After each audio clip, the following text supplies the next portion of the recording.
In this chapter, we understand the different transaction types. Okay, how these transactions helps uh, in the foreign exchange markets. Okay, what are the different transactions?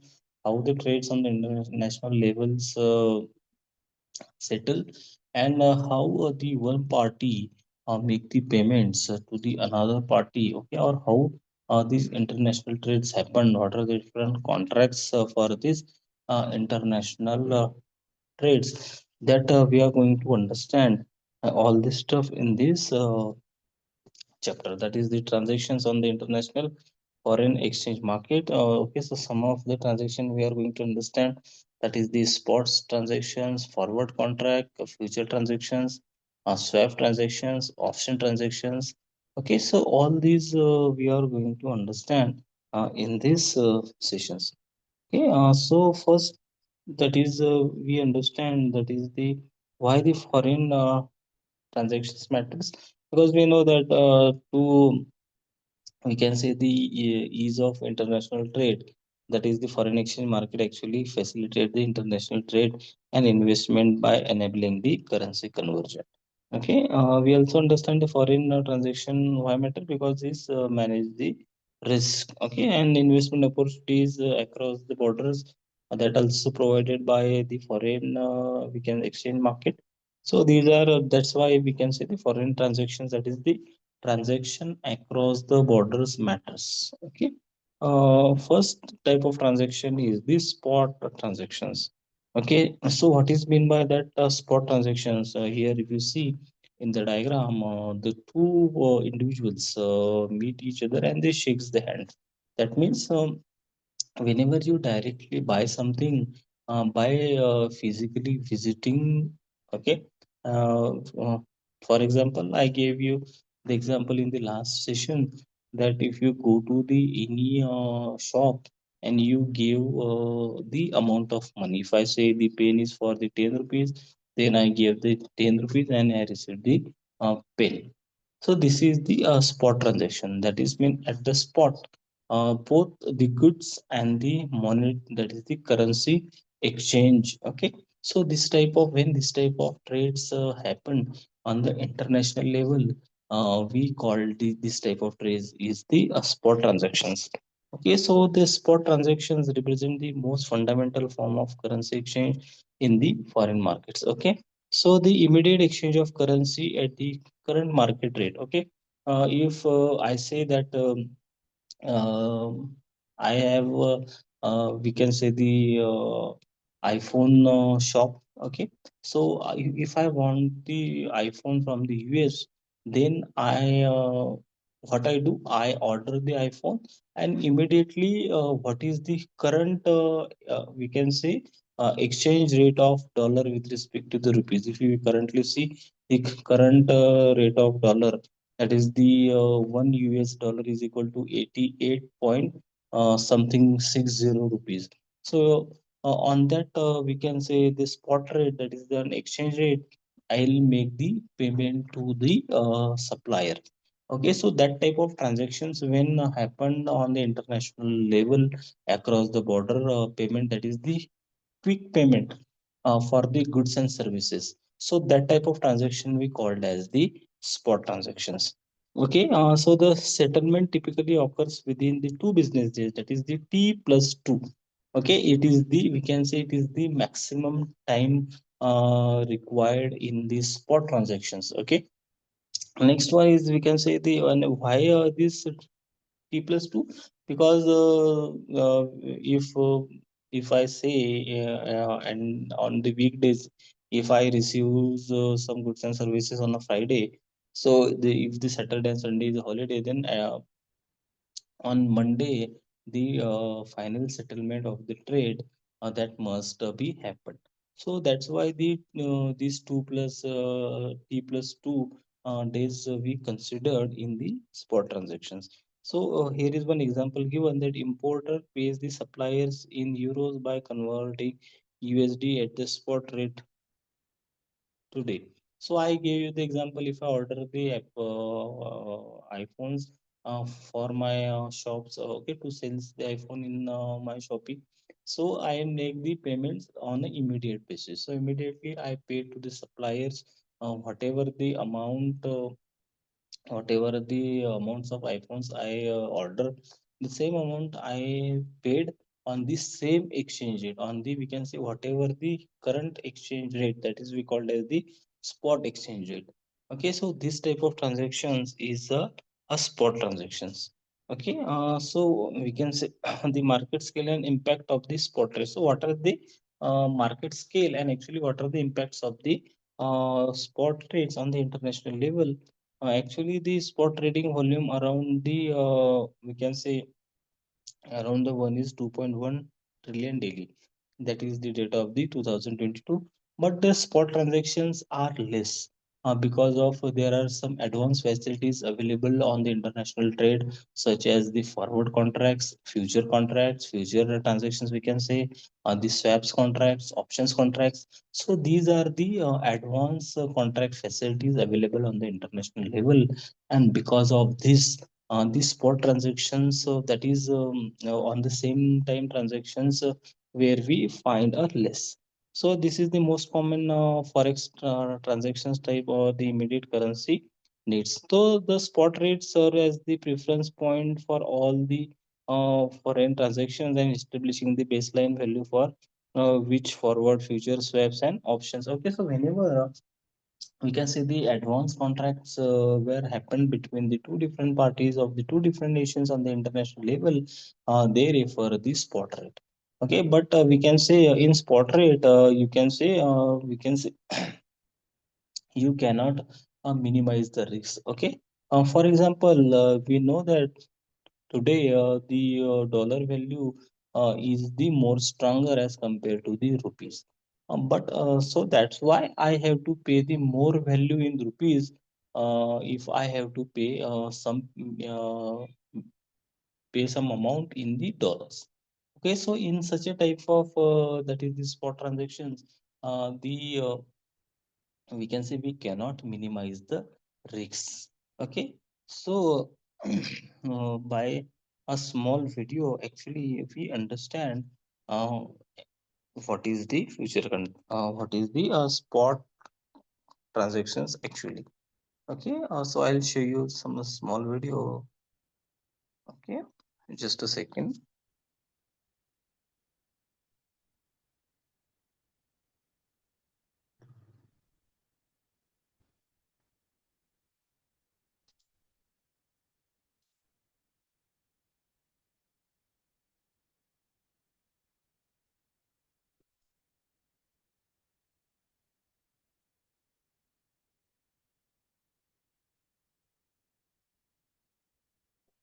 In this lesson, we'll learn what spot trades are.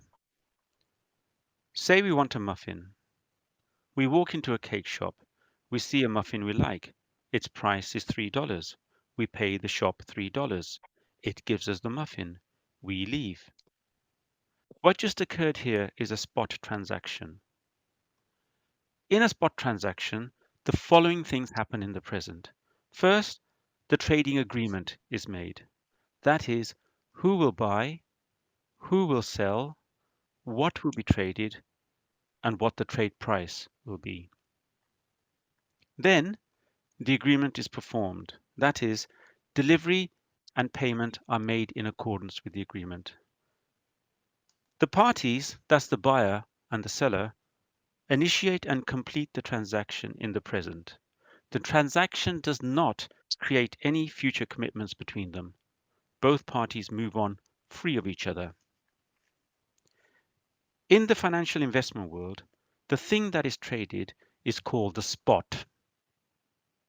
Its price is referred to as the spot price. Anything that can be bought and sold can be spot traded. This includes physical products like a muffin and intangible services like a foot massage. Depending on what the spot is, there may be some customary time gap between the trade being agreed and its performance to allow for practicalities. For example, a meal in a restaurant might take around 20 minutes to prepare and deliver after it's been ordered, that is, the agreement made, and it's customary to pay for it later after it's been consumed. For other kinds of spots, The time gap may be longer, perhaps even a few days, but essentially the trade is agreed and performed in the present. You might be familiar with some things that are traded in the financial investment world, such as stocks, which is another word for company shares, foreign currencies, that's cash, bonds, which are loans, commodities like corn, and metals like gold. These are all spots and can be spot traded. For example, say we're interested in buying 100 shares in a particular company. We can call our stockbroker for a spot price quote. Say the quote is $120 per share. If we're happy with the quote, we can proceed and buy the shares. Our bank account will be debited $12,000 and we'll become the owners of 100 shares in the company. I'm Balbinder Chagga, the author of Options Explained Simply, from where this lesson is taken.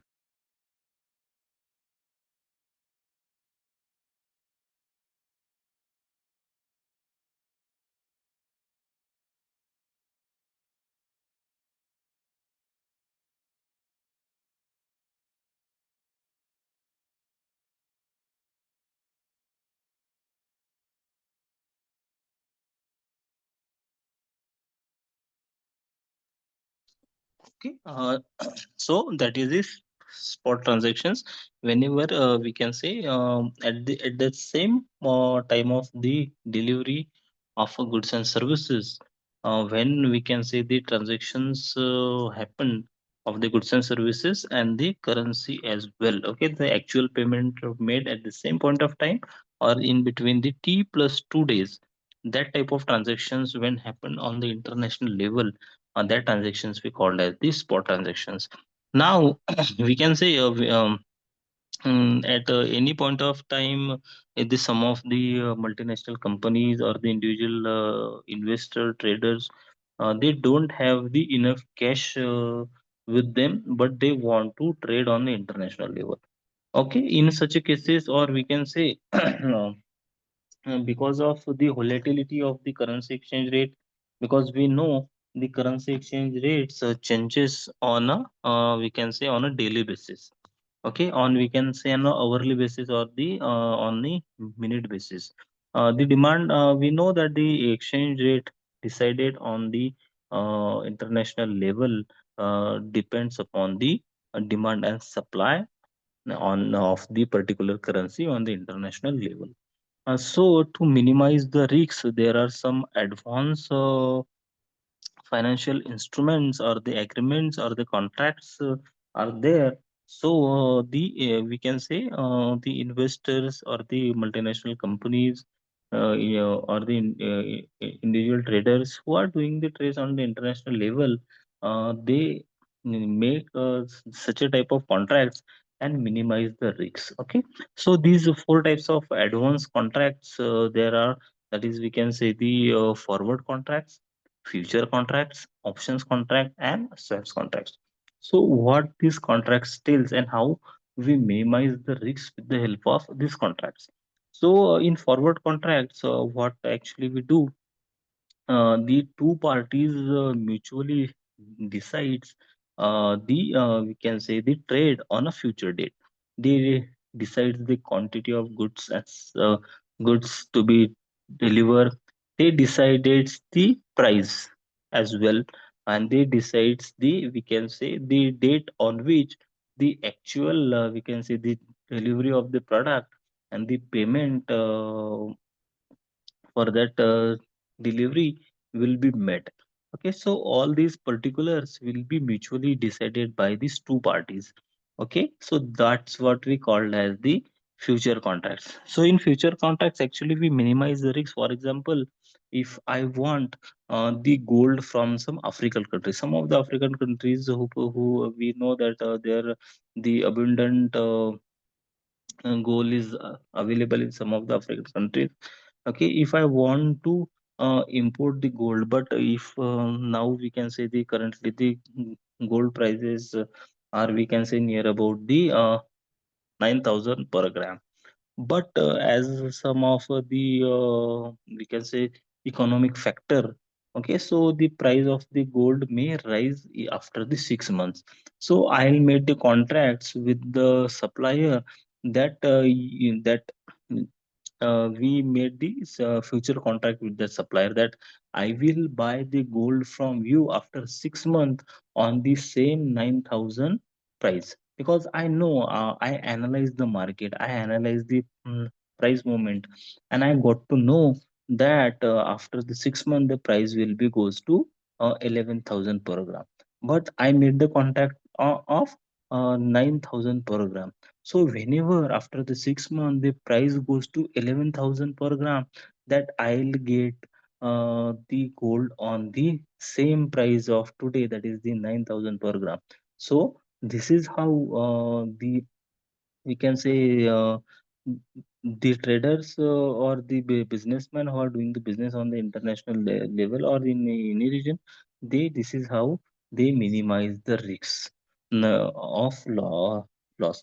Okay, so this is how the forward contracts works. Okay, so the future delivery, the date of settlement, what is the price of a product. So when all the future contracts applies on the international level, okay, so that's we called as the future transactions or the future contracts in the international trade. Okay, so you can understand all these things by this simple small video. Hello everyone. Today we will be learning about the first type of derivatives, that is, the forward contract. The CEO of an airline company is concerned about the increasing prices of fuel and wants to mitigate this risk. He meets the dealer of jet fuel and they negotiate a business deal. They enter into an agreement to buy and sell jet fuel for $5,000 at the end of the month. The transaction will happen on a later date, but the price is agreed upon today. The CEO has an obligation to buy and the dealer has an obligation to sell the underlying at the agreed upon price of $5,000 irrespective of the market conditions. Because this transaction will happen on a later date, it is called as a forward contract. During the tenure of the contract, if the price of the underlying increases, there is a positive value for the buyer. Example, if the actual market price of the jet fuel increases to $6,000, the CEO makes a gain of $1,000 under the contract, as he is able to buy the fuel at the agreed upon price of $5,000 instead of the current market price of $6,000. In this case, the dealer makes a loss of $1,000 as he has to compulsorily sell the fuel for $5,000. On the other hand, if the price of the underlying decreases, there is positive value for the seller. Example, if the actual price of jet fuel falls to $4,000, it benefits the dealer as he will sell the fuel for $5,000 under the contract. In this case, the CEO makes a loss of $1,000 as he has to pay $5,000 for the fuel that is now worth $4,000 only.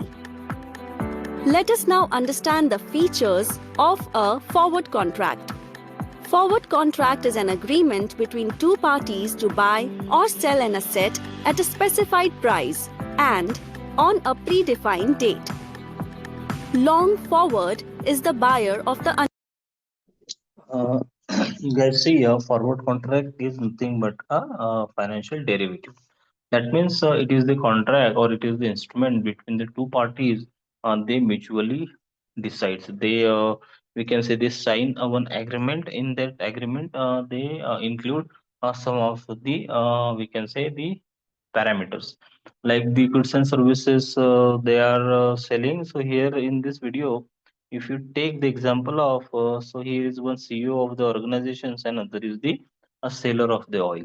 Okay, so buyer wants to buy the oils on the low prices, and for that purpose he's doing a forward contract with the seller of oil, and also seller wants to sell his oil on the we can say on the higher prices. Okay, so who actually who analyze the markets accurately, uh, that party will be benefited.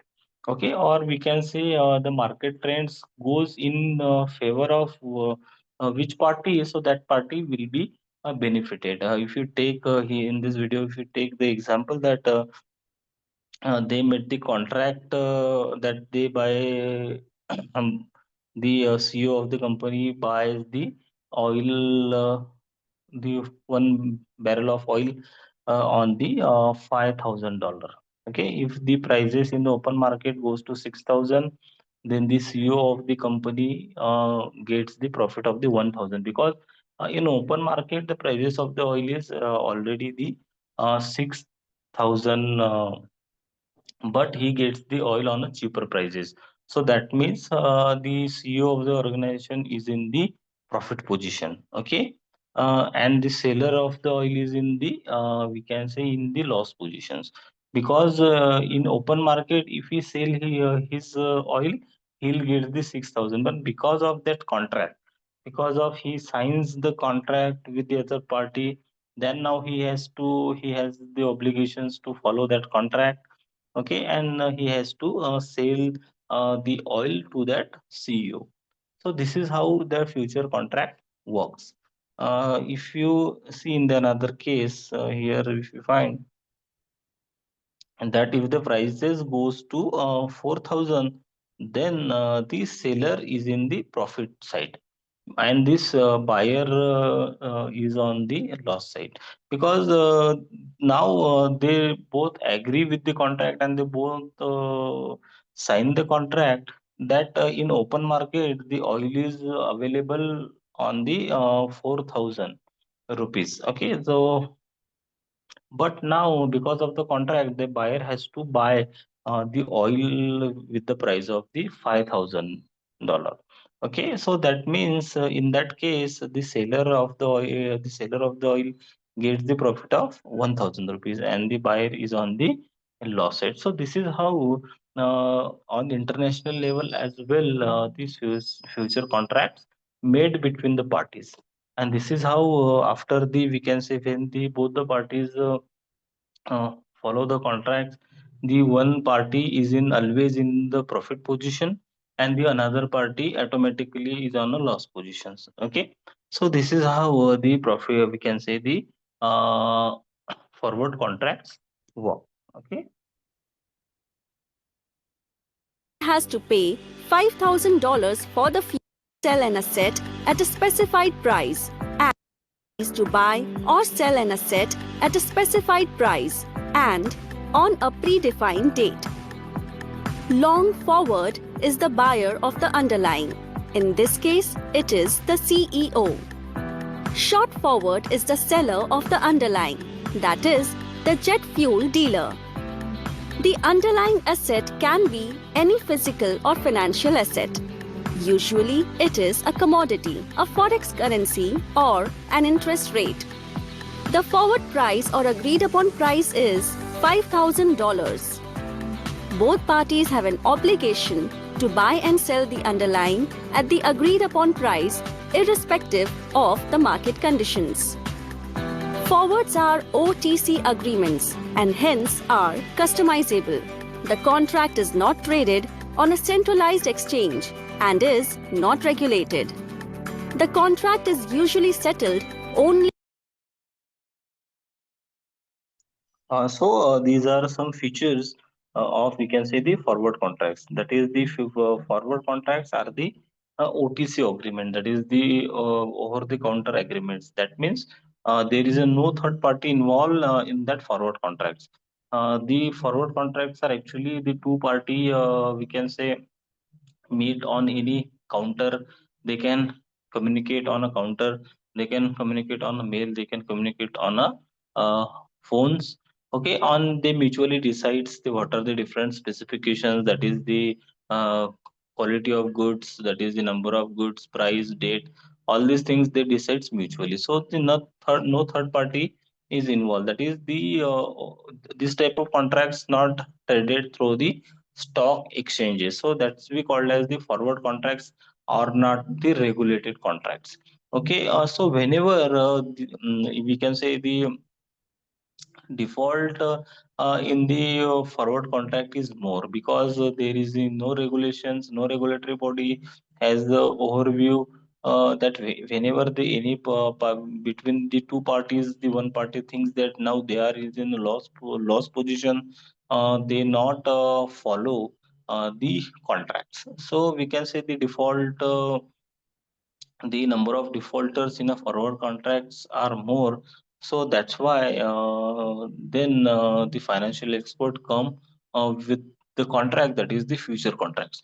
So future contracts is the same as the forward contract, that means but the only difference between the forward contracts and future contract is that the future contracts are the exchange traded. That means the buying and the selling of the future contracts done through the stock exchanges. Okay, so the different stock exchanges in India, we do that part in through the NSE or BSC. Okay, so on international level as well through the stock exchanges of the different nations.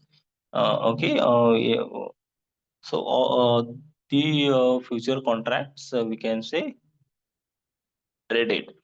Okay, so that means the default risk in the forward contract is more because of the lack of regulations, and the default risk in there is a no we can say default risk in the future contract because it is regulated by the stock exchange. Whenever the one party try to default, then the stock exchange or the regulatory bodies take the strict legal actions against the default party. So the default party has to pay all the financial loss to the other party. Okay, and they has to pay the penalties, all these things. And because of all these regulations, the no party default in the future transactions very easily.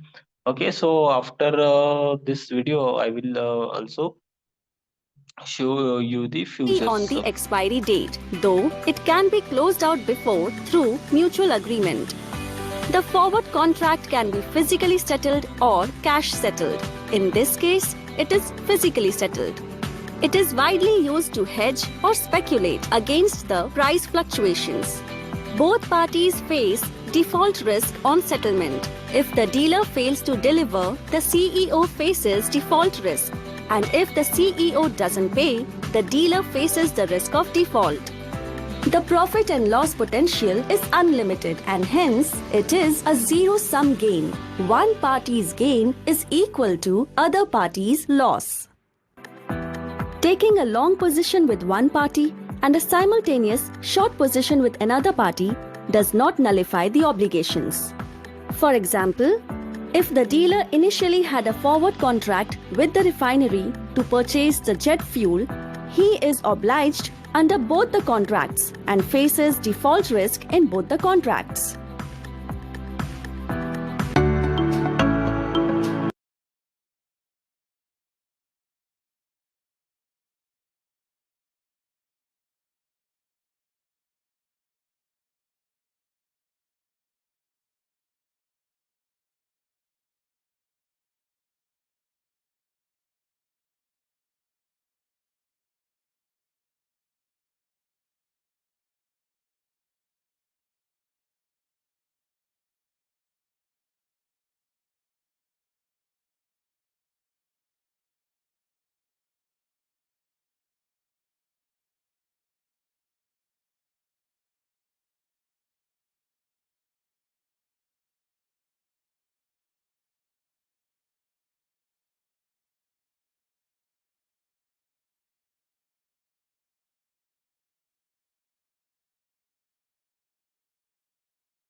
So the next type of contract is we understand what is the forward contract. So forward contract is the agreement to exchange on international level.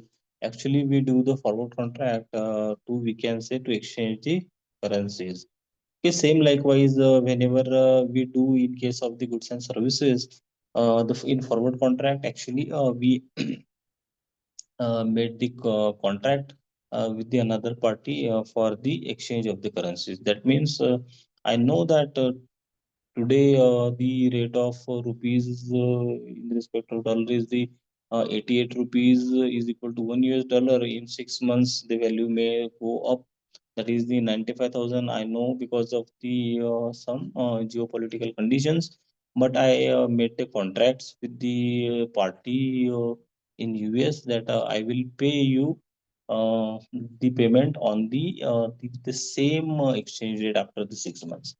Okay, so this type of contract we called as the forward contract, but this contract is mutually decided by the two parties. Okay, so now third party is involved in such a type of contract, so that's why the default risk associated with this type of contract is more. Okay, so actually, what is the structure of the forward contract? It is the customized terms between the counterparties not traded on the exchange. Okay, it's just a piece of paper on which the two parties put their parameters and they both sign. Okay, it is not we can say the legal contracts. Okay, these are only the mutual understanding between the two parties. So that's why the default risk associated with such a type of contract is more. Okay, so what is the primary purpose of the forward contract then? Used to hedge against the currency risk from the future payments. Okay, actually same likewise, same as the we can say the goods and services. We do the contracts for the currency exchange and we minimize the risk of payment. Okay, so we know that whenever there is the we can say we have to make the payments on the international level, there always is the exchange rate risk associated with that payment. Okay. So the we can see some of the real world uses cases of the forward contracts. Here are some of the cases are given. That is the protection against the currency exchange rate volatility. And to minimize that risk, we can say the different companies or the traders on the international levels who use that forward contract. That is the multinational. Here some of the examples are given. I read it for you. The multinational corporations securing the cost for future imports and export. Okay, so the multinational companies doing the forward contracts to make their payments and to receive their payments. So investors are protecting the returns from the currency fluctuations. Okay, because of the forward contracts, the investors we can say protect their returns. Okay, he protects his investments. Next one is example is US company lacks the euro and US rate for the payment due in 90 days. Okay, that means the European, we can say some of the European countries, if I say the Germany and US, in between the two nations, the two parties doing the international trade. Okay, so they lock the euros and US dollar exchange rate for next 90 days. That means on the same exchange rate, they'll make the payment for their trades. Okay, so they lock the exchange rate for the 90 days, and because of this, the one party gets the benefit, and as the same, then another party has to bear a loss. So these are the we can say some of the examples of the future contracts. Okay, now because of there is a we can say the lack of uh, regulatory involvement in the forward contract because it is only the mutual understanding between the two parties. Okay, now in future contract or in future transactions, when forward contract we can say traded through the exchanges, that type of contract we called as the futures contracts. Okay, so in future contracts is actually a standardized forward contracts. Okay, so future contracts we can say the standardized contract. That means this contract traded through the exchanges to buy the sell the currency at the set of price on a future date. Okay, so that means the regulatory body is involved in the such a type of contracts. Okay, we can say this contract reduce the risks. We can say the default risk, which is always associated with the forward contract. Now, in this future contract, we reduce the risks. Okay, so provide the transparency and reduce the counterparty risk. That is the default risk. That is because of the we can say the regulatory involvement. Okay, the both the party has to follow the contracts. Okay, so that is nothing but the future contracts. Okay, so okay, so these are some basic difference on that basis. So the we can understand the comparison between the futures and forwards. Okay, so we can say the standardization in for future contract is more as compared to forward contract. So the counterparty risk in forward contract is more, and the counterparty default risk is reduces in the futures contract. Okay. Uh, the two parties can customize the different parameters in future contracts because they mutually decides all these parameters. So the customization is more in the forward contract, but it is not in case of the future contract because it is the exchange traded, so the exchange decides all the parameters.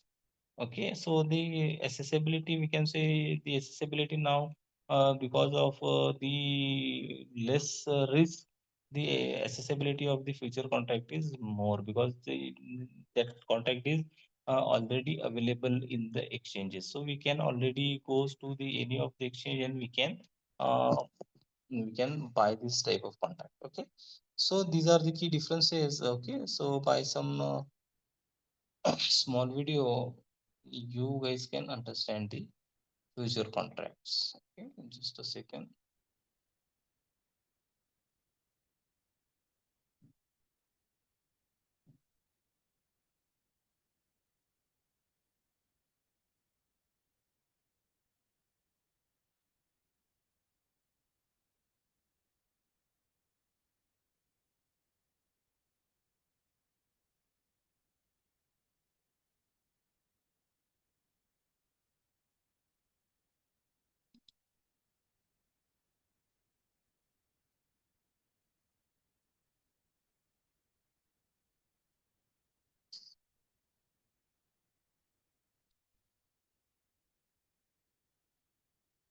See the future? Well, boy, do we have the perfect investment for you. Can you see the future? Well, boy, do we have the perfect investment for you. Futures contracts. When you buy a stock, you instantly own that stock for the price you paid. When you buy a future, you're buying an agreement that states that you will buy or sell an asset at a certain price at a certain time in the future. The benefit to this is that the futures contract stands regardless of how the price of the underlying stock or asset fluctuates. It essentially guarantees you a rate to buy something down the line regardless of market fluctuations along the way. So, what can you buy futures contracts on? Anything from physical commodities like oil or even financial instruments like stocks or indexes. Futures contracts are standardized to facilitate easy trading on something called a futures exchange. And there's a variety of reasons investors might buy a future, like hedging their bets or speculating on markets. So, in summary, futures are contracts that obligate buyers or sellers to transact on an asset at a date in the future at an agreed upon price. Futures contracts allow investors to bet or speculate on securities and commodities. Futures also let investors protect themselves from volatility in the market, letting them hedge their bets against an underlying asset that they may own. Futures have expiration dates and set prices. Futures contracts are generally identified by their expiration date, so you might buy a future for December of this year with a set price for an asset say, crude oil. That contract means that whoever holds it at the expiration date agrees to the transaction contained therein. There are a ton of types of futures, though: commodity futures for oil and things like grain or wheat, stock index futures, say for the Dow or the NASDAQ, currency futures for currencies like the dollar or the pound, metal futures for elements like gold or silver, and treasury futures for bonds and other financial products. If you're a little experienced with the stock market, you might at this point be confused about how futures are different from options. Options allow the holder the right to buy or sell an asset at their expiration date, but it's ultimately the holder's choice when the options expire. Futures, however, obligate the holder to buy or sell the asset when they expire. Options have options, futures are set in stone. If you check on markets every night before they open, you will often see the futures price represented. This will give investors an idea of where the market will open the next day or when the markets do open soon. Futures themselves are traded on futures exchanges, which are essentially just the markets they sell on. The exchange determines how a futures contract is settled, whether you have to physically take delivery of the asset or whether you can just settle it out in cash. Most futures are bought and sold by traders speculating on the assets, meaning they never have the intention to take delivery of the asset their futures represent. In these cases, the futures are just cashed out when they expire, meaning that however the price has changed, the traders either pay up or get paid based on their contract. Aside from speculation, futures are also used by investors to hedge their investments. This essentially means the investor buys a future to protect them from gains or losses in the asset down the line. In this case, they likely own the asset that they're buying the futures contract for. A corn farmer might buy a futures contract to make sure they can sell their crop down the line for the price that they want. It reduces risk, and it may guarantee them profit. And that is essentially what a futures contract is.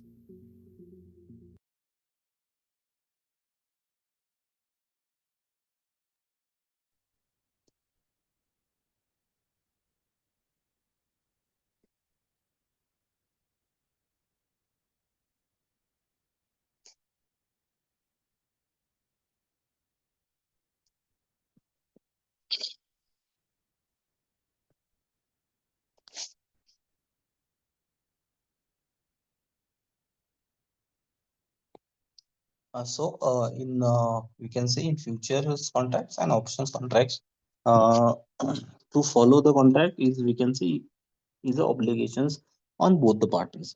Okay, so in options contracts we can say there is a default risk, but in futures contract, the both the parties must have to follow the contracts. Okay, that means the one party always gets the benefits, and that means the party gets the profit, and with the same amount of profit, the other party is in a loss. Okay, so the investors and the traders want some of the most advanced type of contracts. Okay, so they came with the one another type of contract, that is the options contract. So options contract options contract gives we can say the buyer we can say options, not the obligations to buy or sell a commodity. Okay, for which they made the options contract. uh, for example, if we take the example of the gold. Okay, we made the contracts with the African supplier that after the 6 months we will buy the gold with the price of the 9,000 per gram. Okay, but if I say my analysis goes wrong. Okay, my analysis says that in after the 6 months the prices of the gold goes to the 11,000. But my analysis goes wrong, and now in open market, the prices of the gold is the only the 8,000. That means in open market now the gold is available on the 8,000 per gram. So how I can buy the gold on the price of the now 9,000 per gram? Okay, so that means if I do the future contracts with this African supplier, then I must have to follow this contract, and there is the 1000 per gram loss to me on the gold purchase. Okay, so that we can say that risk we minimize in the options contract. Okay, if I made the options contract with the African supplier, okay, then I'll pay the option premium to that supplier. Okay, if the prices of the gold is in my favor, then and then only I'll follow the contract. Okay, if the prices goes to the 11,000, then we can say purchase the gold. I purchase the gold on the price of the 9,000. Okay, then I'll get the 2,000 profit on each gram. Okay, but if the prices in the open market goes down and it's 8,000 per gram, then I'll not follow the contract. Okay, and I'll buy the gold in the open market. So this option is available in the options contract. Okay.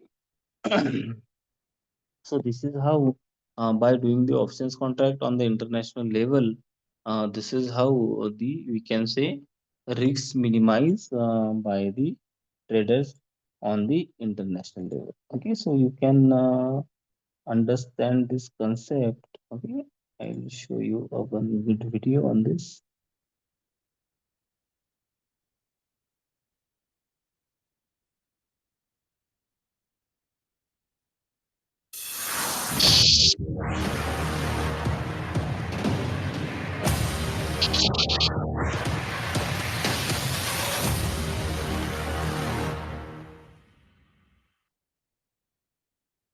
Hello दोस्तों asset compounder academy class एक second, this is the wrong video.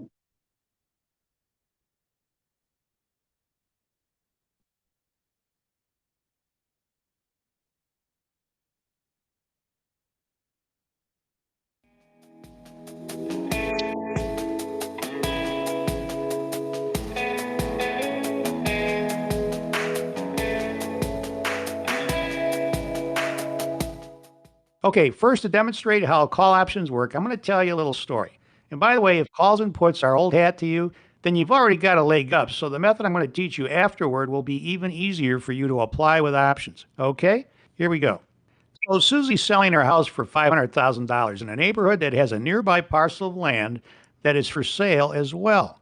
There are two parties interested in the land. Peter plans to develop the land into a beautiful park and bird sanctuary.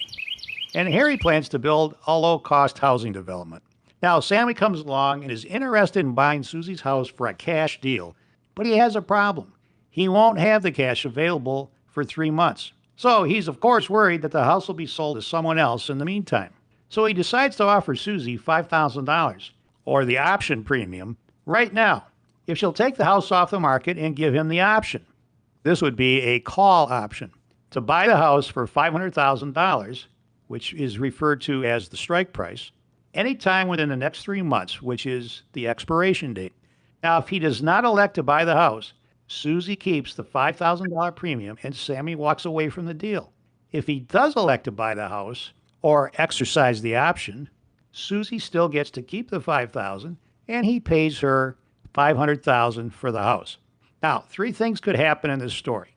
In scenario 1, Peter buys the nearby parcel of land. This, of course, will increase the value of Susie's home to, say, $600,000, in which case Sammy will be very happy to exercise his option to buy the house for $500,000. In scenario 2, Harry buys the nearby parcel of land. This, of course, will decrease the value of Susie's home to, say, $400,000, in which case Sammy will not exercise his option to buy at $500,000, and he'll just walk away from the deal having lost only $5,000. Then there's scenario 3, where neither party buys the nearby parcel of land. Susie's house is still worth $500,000, and Sammy can elect to exercise his option to buy the house for $500,000 or not and simply walk away from the deal, losing only $5,000. In effect, Sammy is controlling a $500,000 asset for 3 months for only $5,000. No matter what happens during that time, the most he can lose is $5,000.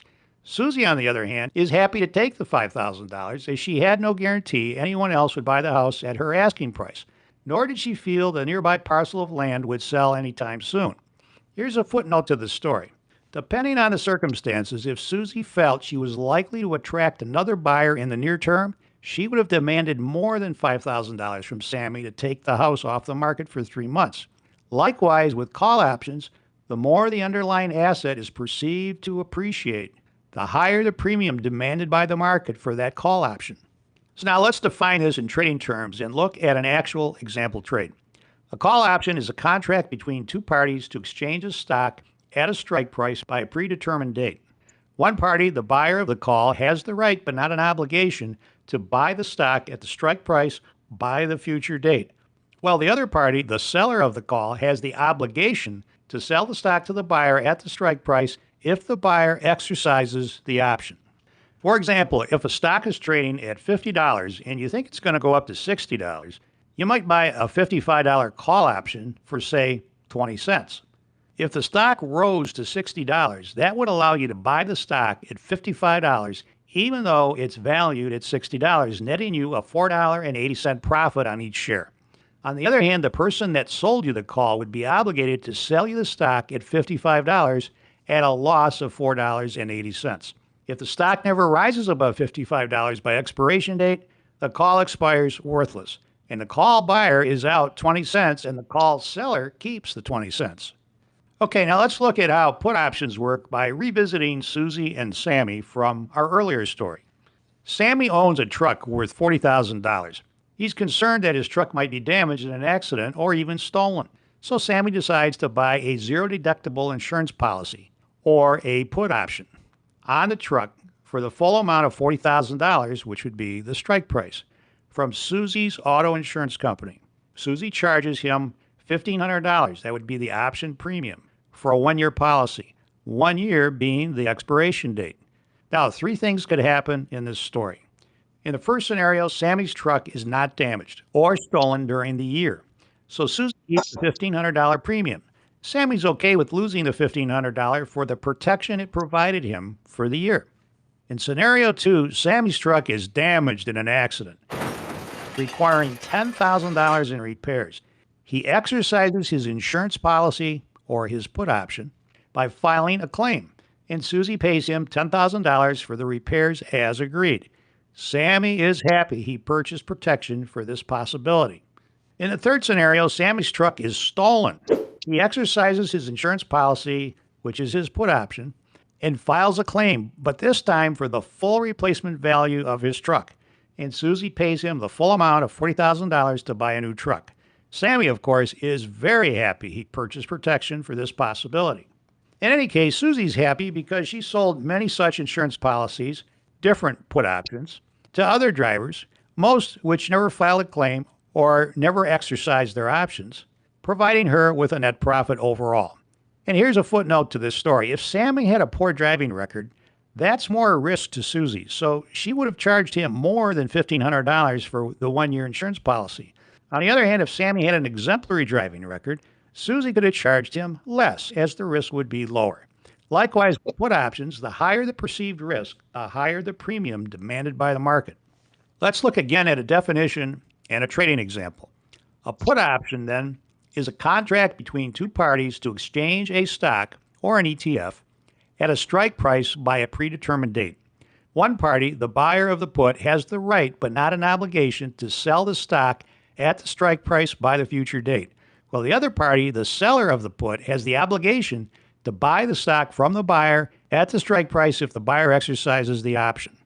For example, if a stock is trading at $50 and you think it's going to go down to $40, you might buy a $45 put option for, say, 20 cents.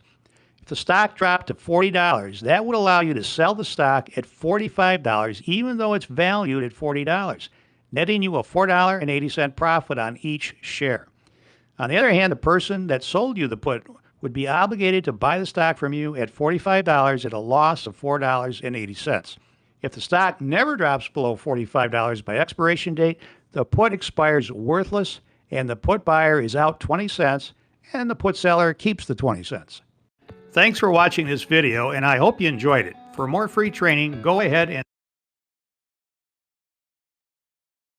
Okay, so That's we understand in these sessions the third chapter. In this we covered the spot transaction, forward contracts, future transactions, okay, options transactions, and the swap transactions, and the other the we can say some part of this third chapter. Uh, we will continue in the next sessions. Okay. So it already sir time is up, so you can give the sessions now.